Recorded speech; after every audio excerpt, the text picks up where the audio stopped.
కూటమిలో ఒక రకమైన ముసలం మొదలైందండి. కూటమి ప్రభుత్వంలో ఒక రకమైన భయం మొదలైందని చెప్పాలి. ఎందుకంటే కనుక ఫ్యాను స్పీడ్ మాత్రం గిర్ర గిర్ర గిర్ర గిర్ర గిర్ర తిరగడం మొదలుపెట్టింది.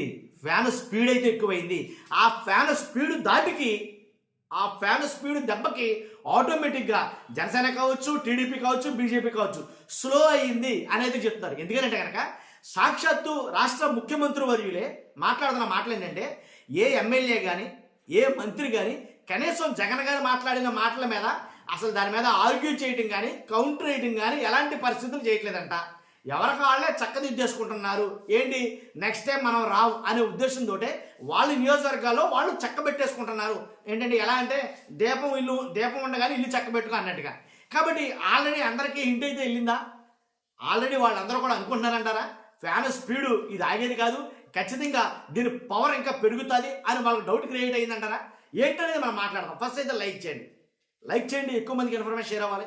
కొత్త మన ఛానల్ ఇస్తే పక్కాగా సబ్స్క్రైబ్ చేయండి. మీ అమూల్యమైన అభిప్రాయాన్ని కామెంట్ రూపంలో తెలియజేయండి. వాళ్ళ పోల్ సర్వేలు ఏవైతే ఉన్నాయో, కూటమి పార్టీకి సంబంధించిన పోల్ సర్వేలు కావచ్చు, జనసేన పార్టీకి సంబంధించిన పోల్ సర్వేలు కావచ్చు, బీజేపీ పోల్ సర్వేలు కావచ్చు, వాళ్ళ పోల్ సర్వేలలో వాళ్ళు చేస్తున్న పనులకు సంబంధించి ఏదైతే పోల్ సర్వేలు పెడతామంటే పూర్తి వ్యతిరేకత వాళ్ళ పోల్ సర్వేల్లోనే, వాళ్ళ పార్టీ ఛానల్లోనే, వాళ్ళ మీడియాలోనే పూర్తి వ్యతిరేకత అయితే కనబడుతుంది.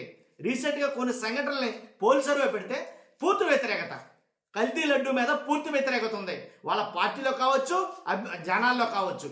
అలాగే కొన్ని సంఘటనలు పోల్ సర్వేలు తీసుకుంటే చాలా మటుకు వ్యతిరేకత కనబడుతుంది. అంతేకాదు ఇంకా డౌట్ వచ్చి అసలు ఎప్పుడో ఎన్నికలు ఉన్నప్పుడు ఎన్నికలకి ముందు ఒక సంవత్సరం ముందు అంటే 4 సంవత్సరాలు గడిచిన తర్వాత చేయాల్సిన ఐవీఆర్ఎస్ కాల్స్ ఏవైతే ఉన్నాయో ఆ ఐవీఆర్ఎస్ కాల్స్ కూడా ఎప్పటి నుంచో మొదలెట్టారు. మీ ప్రాంత ఎమ్మెల్యే మీకు అందుబాటులో ఉంటున్నాడా? మీ ప్రాంత ఎమ్మెల్యే మీకు అన్ని పథకాలు చేస్తున్నాడా? లేదా మీకు అన్ని పథకాలు అందుతున్నాయా? పథకాల పట్ల మీ అభిప్రాయం ఏంటి? ఈ పథకం పట్ల మీ అభిప్రాయం ఏంటి? మీ ఎమ్మెల్యే పైన మీ అభిప్రాయం ఏంటి? ఇలాగ ఐవీఆర్ఎస్ కాల్స్ అయితే కనుక కొంతమంది ఎమ్మెల్యేల మీద చేస్తున్నారు. ఎలాగంటే ఇంచుమించుగా 90-98 మంది ఎమ్మెల్యేల మీద పూర్తి వ్యతిరేకత అయితే కనుక ఏపీలో కనబడుతుంది అని పెద్ద పెద్ద మెయిన్ స్ట్రీమ్ ఛానల్స్లో వాళ్ళు పెట్టుకున్న పోల్ సర్వేలు కావచ్చు, ఈ ఐవీఆర్ఎస్ కాల్స్ ద్వారా క్లియర్గా తెలియజేయడం కావచ్చు, కొంతమంది పెద్ద పెద్ద సర్వేలు కావచ్చు తెలుపుతుంది ఏంటంటే కనుక కొంతమంది ఎమ్మెల్యేల మీద 90-98 మంది ఎమ్మెల్యేల మీద పూర్తి వ్యతిరేకత ఉంది. వీళ్ళందరూ కూడా మరలా ఎలక్షన్ వస్తే డెఫినెట్గా ఓడిపోతారు అని అయితే కనుక ఆ సర్వేలు తేటతలం చేస్తున్నాయి. దీని గురించి కంగారు మొదలై ఒక భయం స్టార్ట్ అయ్యి వాళ్ళ గురించి అండ్ ఐవీఆర్ఎస్ కాల్స్ ద్వారా అలాగే వాళ్ళ సర్వేల ద్వారా తెలుసుకోవడం జరుగుతుంది. కాబట్టి అంటే ఆ 98 స్థానాలు 99 ఏవైతే ఉన్నాయో ఆ స్థానాల్లోనే ఫ్యాన్ గాలి విపరీతంగా తిరుగుతుంది.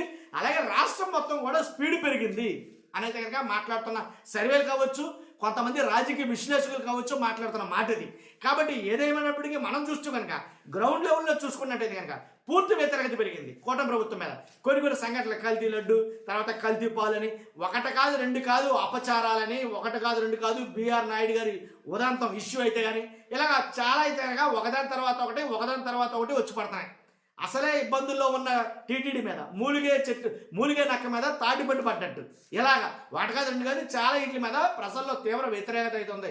ఏదైతే సూపర్ 6 అన్నారో ఆ సూపర్ 6 కూడా ఫుల్ ఫ్లెడ్జ్డ్గా అమలు చేయకపోవడం వల్ల, ఆ సూపర్ 6 కంప్లీట్ చేయకపోవడం వల్ల నిరుద్యోగ భృతి, ఆడబిడ్డ నిధి ఇలా చెప్పుకుంటూ పోతే 1 కాదు 2 కాదు అన్ని విషయాల్లోనూ అన్ని శాఖల్లోనూ వ్యతిరేకత అయితే కనుక తాండవిస్తుంది మనం ఆదుకోవాలి. దానివల్ల ఫ్యాన్ గాలి విపరీతంగా తిరుగుతుంది, స్పీడ్ పెరిగింది. ఏంటి అన్నీ కూడా మిగిలిన అన్ని శాఖలో అన్ని పార్టీలు కూడా స్లో అయ్యాయి అనేది కనబడుతున్న వాస్తవ పరిస్థితులు బట్టి కనబడుతున్నాయి. కాబట్టి ఎప్పుడైనా జాగ్రత్త పడకపోతే, ఎక్కడి నుంచైనా మనం సరైన స్టెప్ తీసుకోకపోతే మన ఇబ్బందుల్లో పడిపోతాం అనుకున్న కూటమి ప్రభుత్వం తాజా నిర్ణయం ఏం తీసుకుందంటే కనుక మీరందరూ కూడా ఎమ్మెల్యేలు కావచ్చు, మంత్రులు కావచ్చు, మీరందరూ కూడా ఇక్కడి నుంచి ప్రజల్లోకి వెళ్ళాలి, ఇంటింటికి వెళ్ళి మనం చేసిన పనులు చెప్పాలి, ఏంటనేది మనం తెలుసుకోవాలి. గ్రౌండ్ లెవెల్లో మనం వెళ్తే కనుక, గ్రౌండ్ లెవెల్లో మనం పరిచయకపోతే కనుక ఖచ్చితంగా మనం అబాసు పాలైపోతాం, మనం ఓటమి పాలైపోతాం అని నిర్ణయించుకుంది ఏంటో తెలియదు. కానీ రానున్న రోజుల్లో జనాల్లోకి వెళ్ళమని చెప్పేసి నారా చంద్రబాబు నాయుడు గారు అందరిని ఆదేశించడం జరిగింది. కాబట్టి వీళ్ళే బాధ ఏంటంటే ఏ ముఖం పెట్టుకుని వెళ్తాం మనం? అన్ని పథకాలు కంప్లీట్ చేసేసామనుకో, మేము మీకు ఇచ్చిన హామీలన్నీ అమలు చేసేసాం, మీకు ఇచ్చిన హామీలన్నీ వాగ్దానాలన్నీ అమలు చేసేసాం అని ధైర్యంగా నిక్కచ్చిగా వెళ్ళి తెగేసి చెప్పడానికి ఉంటుంది. ఇప్పుడు చాలా మట్టుకి సగం సగం సగం సగం అసంపూర్తిగా మిగిలిపోయాయి. కాబట్టి దాని గురించి అడిగితే మనం ఏ సమాధానం చెప్తాం, ఏ ముఖం పెట్టుకుని ప్రజల్లోకి వెళ్తాం అనేది కనుక ఎమ్మెల్యేలు అలాగే మంత్రులు కూడా వాళ్ళ మాట్లాడుకున్నారని ఆల్రెడీ పబ్లిక్ టాక్ అయితే ఉంది. చూడాలి మరి ఈ రకంగా అయితే కనుక ఆ స్పీడ్ మరింత అందుకుంటే కనుక తట్టుకోవడం కష్టమే. కాబట్టి మీ అభిప్రాయం ఏంటి కామెంట్ రూపంలో తెలియజేయండి. ఫస్ట్ అయితే లైక్ చేయండి, కొత్తగా మన ఛానల్స్ పక్కాగా సబ్స్క్రైబ్ చేయండి. Thank you.